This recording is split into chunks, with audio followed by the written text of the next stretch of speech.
Yeah, guys, that's the mood. That's the mood. That is the mood in which I am in on the deadline day on January 30. What? February the 1st, not January 31st. It's January the 1st.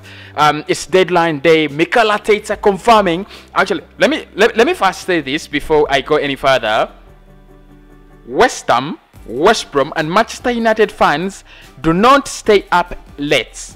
That is according to your managers. Do not stay up late. There will not be any transfer dealings on the deadline day for you. I mean, it's over for you. The transfers is long gone. It's over. Like, it's over. You don't have any business. It's Arsenal, Liverpool, and a couple of other clubs, because I've seen Thomas Tuchel trying to sort out his issues at Chelsea.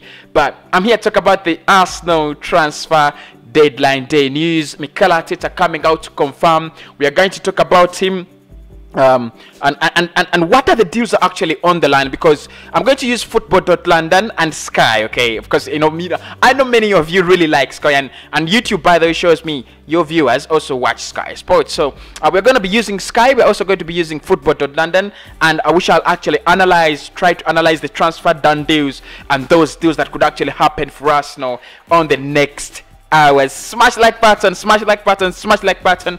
Subscribe to the channel. Videos are coming in thick and fast. I hope you guys are okay with it. I think I've done, this is the third one, but I've also already done the match preview for the Wolves game, and it's dropping today, and more done deals as they come in. I'm gonna be analyzing them and breaking them down. So let us see what is the news actually around Arsenal at the moment in regards to transfer news. What has been confirmed?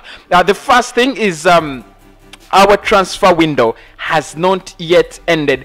We are still letting more players go, and we are still letting more players in. That is according to Mikel Arteta in his press conference. Of course, I told you the reason as to why I wanted to analyze Mikel Arteta's press conferences was to get an official touch, an official flair of this on the stories that I deliver to you. And of course, indeed, today he has said that, guys, we are still in the transfer window out there. It's deadline day. We are letting some players go. Things are being discussed on, and we are also discussing on who should actually come in. And this is where I come in. You're looking at two players on your screen. That is to my, is it to my left or to my right? Okay, to my left. Okay, I think that's to my left, right? Basically, those are the two players. Those are the two names that are leading Arsenal's transfer news, together with Ainsley Maitland-Niles. I'm gonna be discussing more of that. Smash the like button, let's get the party started. And I'll start with Ainsley Maitland-Niles, because in the past 2-3 hours, it looked like Arsenal's transfer news were actually rotating around Ainsley Maitland-Niles' loan deal away from the Emirates Stadium. It is also believed that the player wants to go to Southampton.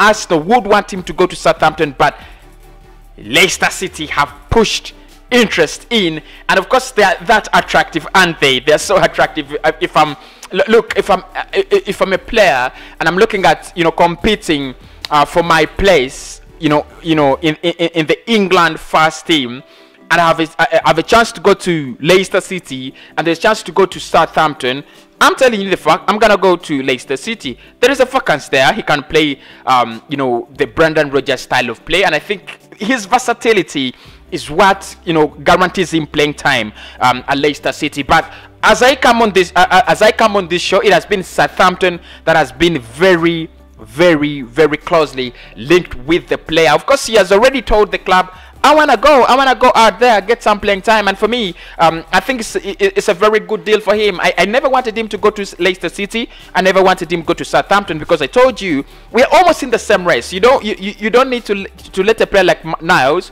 go to to such clubs where you think you're almost in the same race, whether it is top 4 or top 5 or top 6 or the title race. Southampton and Leicester City are in the same battle as us, and of course not the title. Are we in that? We are not. So Ainsley going out there, I think it's a deal out of pure heart for the benefit of the player. It's true, pure heart for the benefit of the player. And I think if he goes out there, works well, you know, things are going to work out. There were also rumors that Southampton wanted to take him with an option to buy, and I strongly object against that. You know, this is madness. You're literally letting a player go because he's not getting game time. You're not letting him go because he can't play at Arsenal. These are two different things, very different. I think there's there's going to be a season where Ainsley plays 20 or 25 games in an Arsenal jersey. It's not time to let him go. Please do not make that mistake.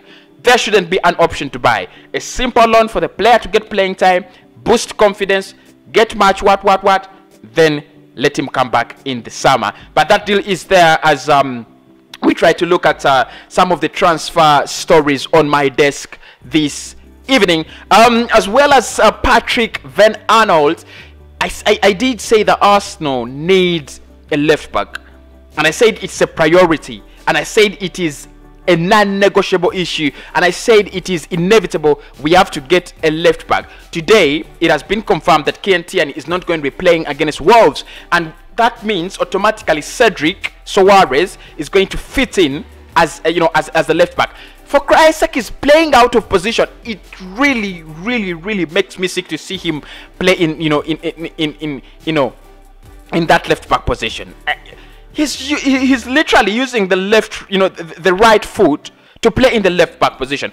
Look, you're gonna tell me he played well, in the past 2 games, but he's not giving us. We are actually lacking what a proper fullback would give us in that proper position. We are lacking that, and I think we are looking at signing 2 players as our left back options, and that is Patrick Van Anholt from Crystal Palace, as well as Ryan Bertrand from Southampton. Now it looks like it would be a win-win situation if we go down to Southampton and get Ryan Bertrand and give them Ainsley Maitland-Niles on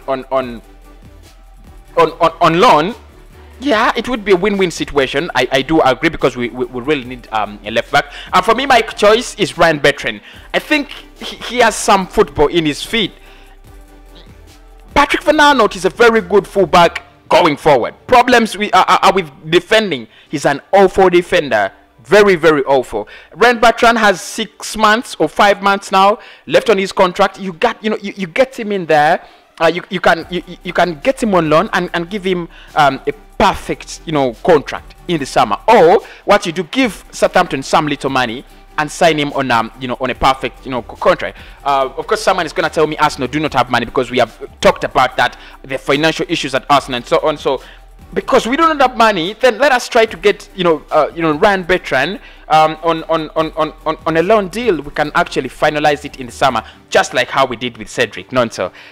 It could be a deal of that nature. But Patrick Van Anholt looks like one of those players that are actually very closely linked with Arsenal in the past hours. However, Athletic also claimed that there has not been any contact between Arsenal and Crystal Palace.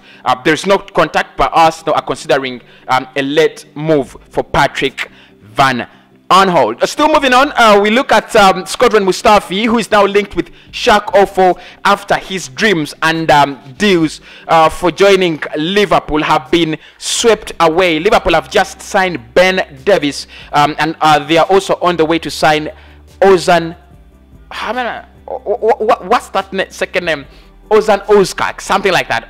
Is it Ozan Ozak or Ozan Ozkak or something like that from Bayer Leverkusen? So Liverpool is literally looking at 2 centre backs at the end of the transfer window, and I'm asking myself, why wait until the transfer window? You have lost points, courtesy of not having a full back. A centre back, and they're waiting at the end of the season. But it doesn't matter. At the end of the transfer window, it really doesn't matter, as long as they can get proper centre backs. And I think they're going to sign 2 proper centre backs. That is Ozan Ozak, as well as from Bayer Leverkusen, as well as Ben Davies. Ben Davies has signed. I think they are on the way to sign. They are on the way to sign Ozan Ozkak, and which I'll keep you posted if anything happens with that deal from Liverpool, because is one of the big deals that actually are going to happen on the deadline day of the January transfer window. So Shkodran Mustafi, being the fact that he cannot join Liverpool anymore, Schalke04, where we loaned Sid Kolasinac, is interested in him. The idea Arsenal had between on Shkodran Mustafi was more like the Mercedes situation and the Socrates situation. Cancel his contract, let him go on a free transfer and find somewhere else where he can play football. And I think that was a brilliant idea, wasn't it? Because he only has 5 months now left on his contract.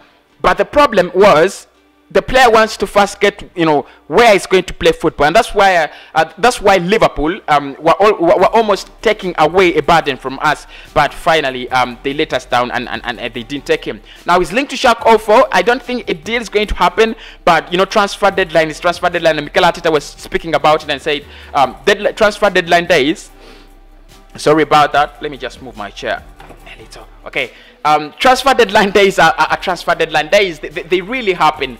Things you expect happen, and things you do not expect actually happen. So we shall also keep monitoring Shkodran Mustafi as well as other players and see how things actually man up. But the other thing I want to talk about is Joe Willock and Reiss Nelson. Now, Reiss Nelson is wanted by Celta Vigo in Spain. I think that is. Let me just check my facts.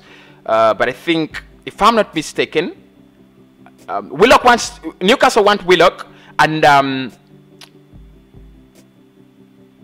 Reiss Nelson is eyed by Unai Emery, exactly. And according to Football, they are saying Unai Emery is hoping to raid former club Arsenal to complete the signing of Reiss Nelson. According to the Mirror today, the Hell End graduate is among the players expected to leave Arsenal on deadline day in search for regular actions. Clubs in the Championship and the Bundesliga have been attributed with interest. With it now added that Unai Emery's Villarreal and their La Liga rivals Real Betis are also keen. Okay, it's not Celta Vigo, it's Villarreal and Real Betis that are actually interested in Reiss Nelson. Another player that I've always told you, he needs to get out there. If he's gonna beat the competition at Arsenal, then he needs to prove himself. Go out there, get somewhere, play regular football, and try to show the manager that you're actually worth his playing time. Joe Willock to Newcastle. Newcastle are really struggling, and I think they would do with the services of Joe Willock. I don't see him get playing time by the fact that we are out of the FA Cup and out of the Carabao Cup. We're left with the Europa League and the Premier League, where I don't think he's going to get playing time, unless otherwise. I don't think he's going to really play football. We have a lot of players now in the midfield. It's so contrary. 5 months ago, we never had players in the midfield. We were looking for someone to help us in that midfield, in those midfield positions. But Joe Willock couldn't establish himself as an important player, like you would see Emile Smith-Rowe, and of course that's the reason why he has to leave the club and go out on loan. So Newcastle is interested, and I'll keep you posted if anything happens. I'm going to be following those stories very, very closely. All you have to do is smash the like button, subscribe, hit the notification bell so that whenever I upload a story on this deadline day transfer, you're posted. You're gonna keep, you're gonna be very, very, very, very, very, very, what? You're gonna be what? Smash a like on this video, and I'll speak to you in the next one.